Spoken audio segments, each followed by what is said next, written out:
आज दिनांक 6 फेब्रुवारी. आजच्या प्रवचनाचा विषय नामस्मरण, शरणागती आणि भगवत प्राप्ती. भगवत प्राप्तीला शरणागतीशिवाय मार्ग नाही आणि शरणागतीला नामस्मरणासारखा उत्तम उपाय नाही. शरणागती म्हणजे मी करता हा अभिमान नाहीसा होऊन सर्व कर्तृत्व परमेश्वराचे आहे ही दृढ भावना होणे. नामाशिवाय इतर साधनात कृती आहे म्हणजे मी करता या अहंकाराला वाव आहे. स्मरण हा मनाचा धर्म असल्याने त्यात कृतीचा प्रश्नच येत नाही, म्हणून त्यात अहंकाराला वाव नाही. शिवाय स्मरण किंवा विस्मरण या दोन्ही गोष्टी आपल्या हातात नाहीत, म्हणून नामाचे स्मरण झाले तरी त्यात स्वतःचे कर्तृत्व नसते. त्यामुळे मी करता ही जाणीव टिकू शकत नाही. मी नामस्मरण करतो हा शब्दप्रयोगसुद्धा बरोबर नाही, कारण नामाचे स्मरण होत असते ते करू म्हणून जमत नाही. म्हणून शरणागतीला नामस्मरणासारखे दुसरे साधन नाही. शरणागतीचा दुसरा अर्थ म्हणजे कायिक, वाचिक आणि मानसिक क्रिया थांबविणे.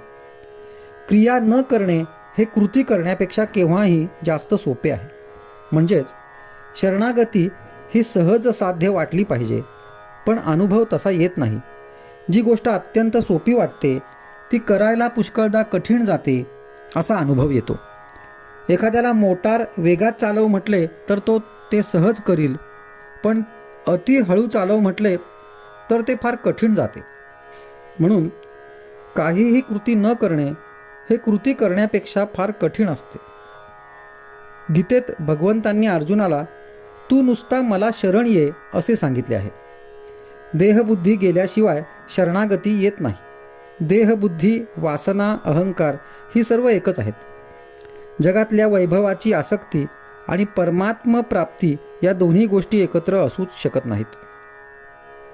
म्हणूनच उद्धवाला श्रीकृष्णांनी एकांतात जाऊन हरिचिंतन करायला सांगितले आणि असे केल्यानेच माझी तुला खरी प्राप्ती होईल असे म्हणाले.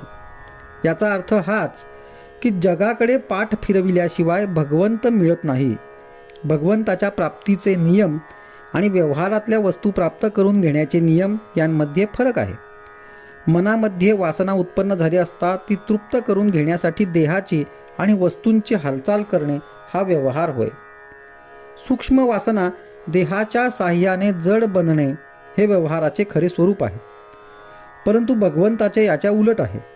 भगवंत हा अत्यंत सूक्ष्म असल्यामुळे त्याची प्राप्ती करून घेणे म्हणजे जडामधून सूक्ष्माकडे जाणे होय. तेव्हा त्याचे साधन हेही जडामधून सूक्ष्माकडे पोचविणारे असले पाहिजे. जड देहाशी संबंधित आणि सूक्ष्माशी निकट चिकटलेले असे साधन असेल तर ते नामच होय. आजचा सुविचार. अनन्यतेशिवाय भगवंताची प्राप्ती नाही, त्यातच भक्ती जन्म पावते.